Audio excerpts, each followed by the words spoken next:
Hi guys, welcome back. It's Lisa. If you're new to the channel, welcome. Today I've got another super simple glam DIY for us. We're going to be making a crushed glass mirrored tray. So what you're going to need, you'll need some silver glitter from EFavormart. EFavormart is an online retailer of event decor, event lighting, event supplies, and so much more. I will have EFavormart's information along with my custom affiliate links in the description box below for you guys to check them out. From Dollar Tree, you'll need two 8x10 frame mirrors. You'll also need 1 pack of silver napkin rings. From Michael's, you'll need 2-inch round mini mirrors.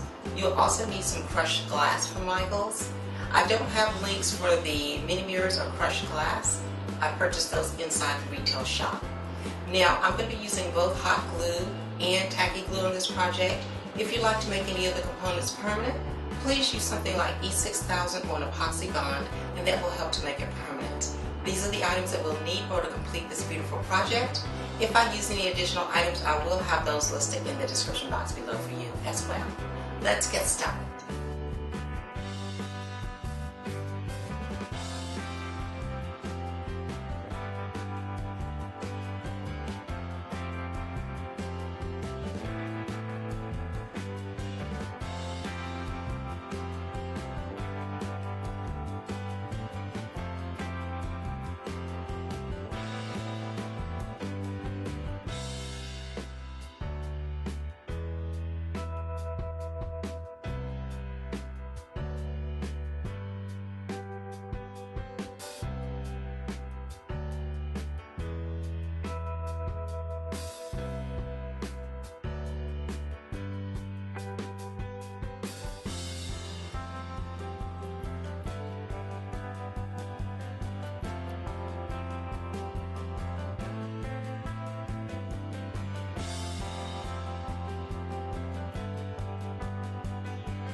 Okay, you guys, didn't this crushed glass mirror tray turn out absolutely beautifully? This was so easy to make. Now let's go ahead and get started decorating with it.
Well, there you have it, you guys. Another beautiful and super simple glam DIY. I hope you all will give this easy DIY a try. If you like these kinds of glam DIYs and glam videos, please be sure to share my videos with your friends and family. If you're new to the channel, please subscribe and hit the notifications bell so that you don't miss any of the future uploads. I'd like to thank you all very much, and I will see you in the next video. Bye-bye.